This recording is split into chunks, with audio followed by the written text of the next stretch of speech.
ဒီနေ့မှာတော့ဒီမြန်မာလေးမိချတာကိုပြပြပါမယ်ဖြစ်ပါတယ်ဟိုကဗီဒီယိုတင်တာပြောရလားဒီ record ရပြောရလားဆိုတော့ပြပြပါမယ်ဖြစ်ပါတယ်ဆိုတော့ record ရရင်ပြပြပါမယ်ဒီတော့ဟိုကဒီ app လေးလည်းရှိရမယ်ပေါ့နော်ဒီ app မရှိလဲရပါတယ်ဟိုကဒီဥစ္စာလေးပေါ့နော်ကိုဖုန်းမှာပါပါတယ်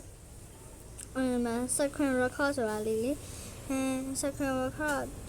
record ဒီဖြစ်ကုန်ကျိုးစာလေးပဲဖြစ်ပါတယ်အဲ့ဒါလေးနှိပ်ပြီးတော့ record ယူလိုက်ရပါတယ်အမေအတာကတော့ဟိုအတမပါပါဘူးတန်ခက်ခက်သေးedit လုပ်ရပါတယ်ခက်ခက်သေးedit လုပ်ရပါတယ်ဘယ်လိုလုပ်ရလဲဆိုတော့ edit တွေသွားမယ်ပေါ့နော်ပေါ့နော်အဲ့ဒီ edit ကိုနှိပ်ပြီးတော့မှ edit လုပ်ပြီးကိုလိုချင်တဲ့ဟာယူပြီးတော့အမှားပေါ့နော်ဟိုလုပ်လို့ရပါတယ်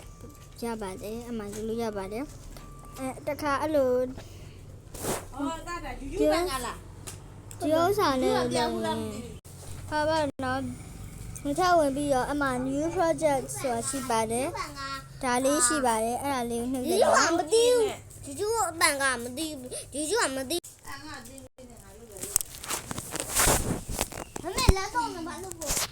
ငါဘာနော်ဒီဥစ္စာရဲ့ new project ထဲဝင်ပြီးတော့ကိုတက်တဲ့ view ကိုယူလိုက်ပါရေးပြီးတော့ audio နှိပ်ပြီးတော့ record လုပ်လိုက်ပါ record ပြီးတော့အမှလုပ်လို့ရပါတယ်ဟုတ်ပါနော်အမှ record ယူပြီးတော့လုပ်လို့ရပါတယ်ပြီးတော့ကိုတက်တာလေးလည်းထည့်လို့ရပါတယ်ဟုတ်နော်စာထည့်လို့ရပါတယ်အဲ့လိုလေးပဲဖြစ်ပါတယ်အဲ့ဒါ record ကိုအကုန်လုံးပြီးတော့ဆိုတော့ save လုပ်လို့ရပါတယ်အဲ့တော့အဲ့လာလေးလုပ်လို့ရပါတယ်အဲ့လိုလေးရပါတယ်ဗီဒီယိုတင်နေရကြတော့ဒီကျူရသွားမယ်ပေါ့နော်ပိတ်ထားနော်ဒီကျူကိုသွားလိုက်မယ်ဘာဘာကြီးကြဒီကျူရသွားပြီးတော့အမအလေးကခလေးဦးနဲ့ပြမဗီဒီယိုတင်ရပါစကတင်လို့ရပါတယ်တင်လို့ရပါတယ်ပြကြမှာနော်အဲ့လိုတင်လို့ရပါတယ်ဒီနေ့ပြောတော့ပဲကြည့်ပြောချက်တံပါတယ်တဒါ